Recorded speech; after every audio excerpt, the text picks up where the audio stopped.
نحمده ونستعينه ونستغفره ونعوذ بالله من شرور أنفسنا ومن سيئات أعمالنا من يهده الله فلا مضل له ومن يضلل فلا هادي له وأشهد أن لا إله إلا الله وحده لا شريك له وأشهد أن محمدا عبده ورسوله أما بعد فإن خير الحديث كتاب الله وخير الهدي هدي محمد صلى الله عليه وسلم وشر الأمور محدثاتها وكل محدثة بدعة وكل بدعة ضلالة وكل ضلالة في النار رب اشرح لي صدري ويسر لي أمري واحلل عقدة من لساني يفقهوا قولي رب أعوذ بك من همزات الشياطين وأعوذ بك رب أن يحضرون أعوذ بالله من الشيطان الرجيم لقد كان لكم في رسول الله أسوة حسنة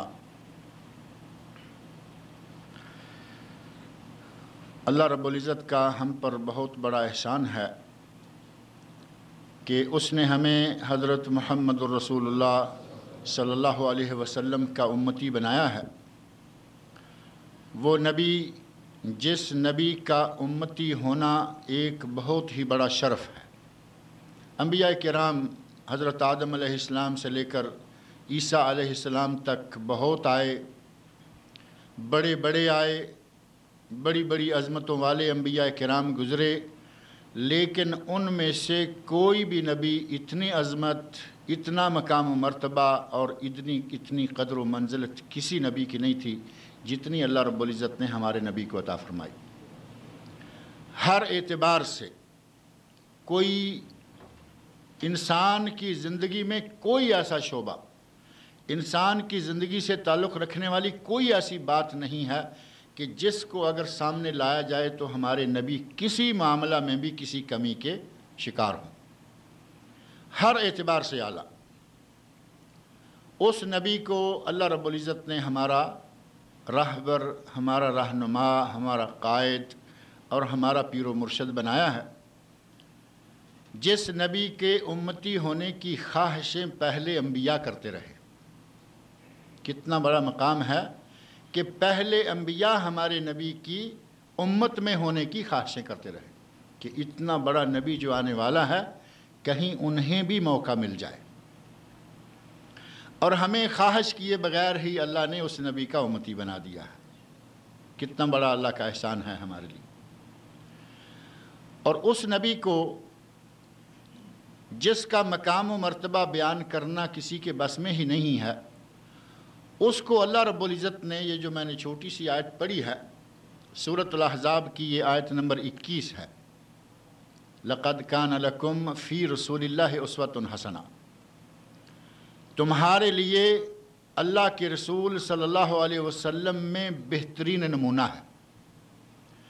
اب یہ بظاہر ایک چھوٹا سا ٹکڑا ہے کہ نبی صلی اللہ علیہ وسلم ہمارے لیے بہترین نمونہ ہے۔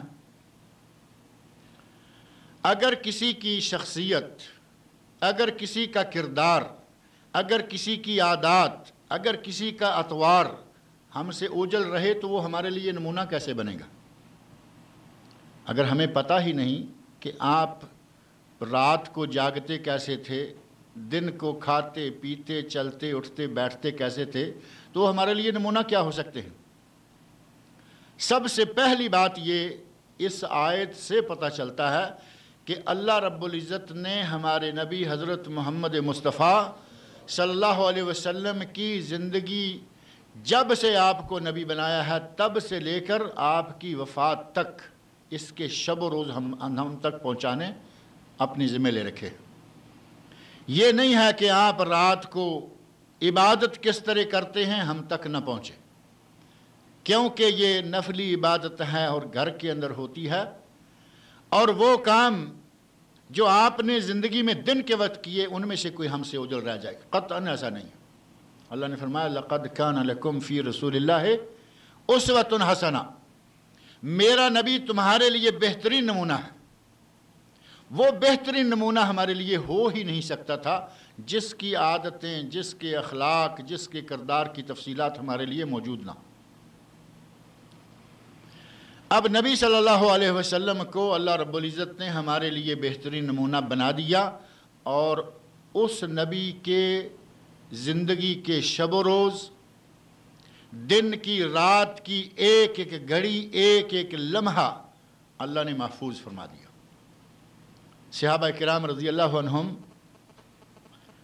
جن کے توسط سے یہ دین ہم تک پہنچا ہے، اگر صحابہ کرام رضی اللہ تعالی عنہم نہ ہوتے، وہ محنتیں نہ کرتے، تو آج پتہ نہیں ہمارا کیا حال ہوتا۔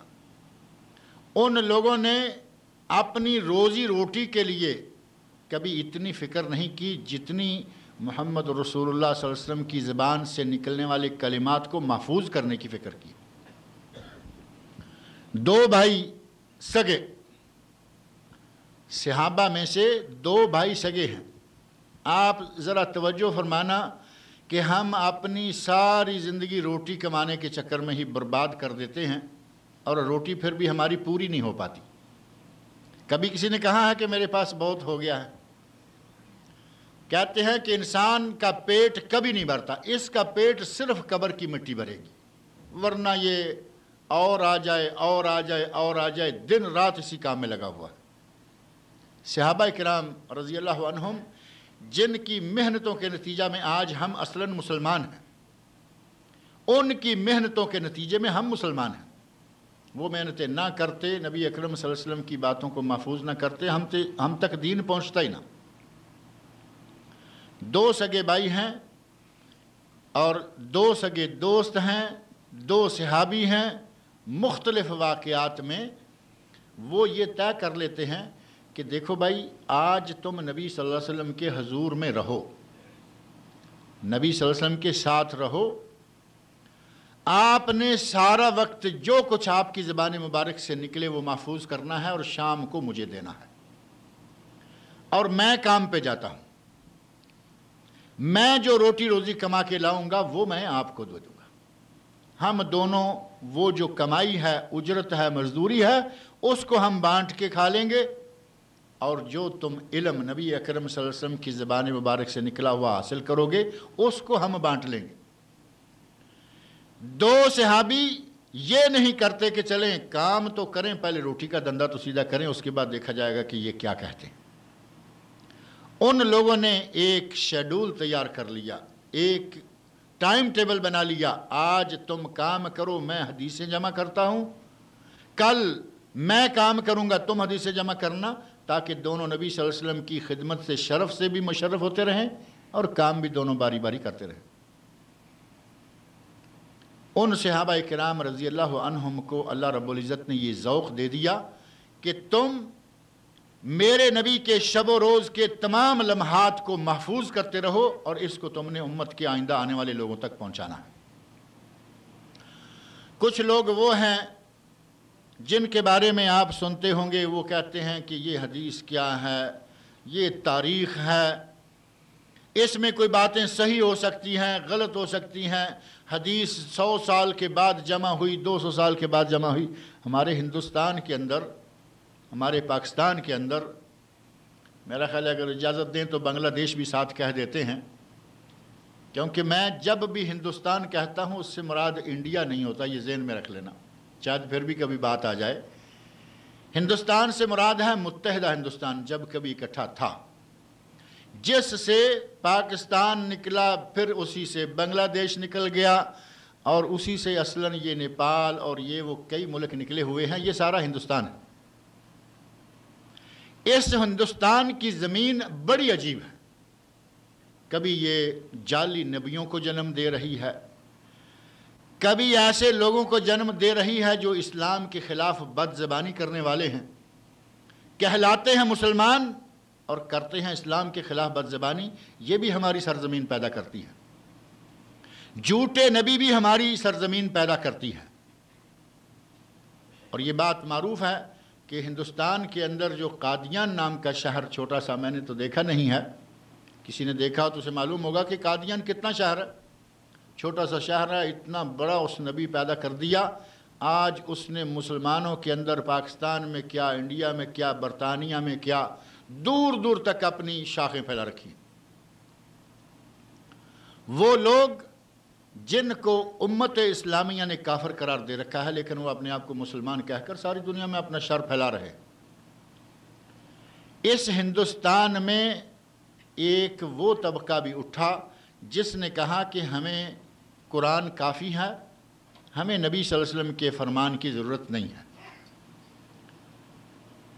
نبی صلی اللہ علیہ وسلم نے 1400 سے زیادہ سال پہلے کہا تھا کہ ایک وقت آئے گا, ایک آدمی شکم سیر ہوگا, پیٹ بھرا ہوا, کھانا روٹی بیلنس بینک دولتیں بہت ہوں گی, اور وہ بڑی شان و شوکت کے ساتھ گاؤ تکیے پر ٹیک لگائے بیٹھا ہوا ہوگا.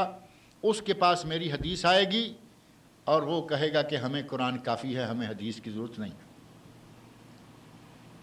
1500 سال پہلے نبی اکرم صلی اللہ علیہ وسلم نے یہ بات فرمائی اور ہمارے ہندوستان نے وہ بات ثابت کر دی.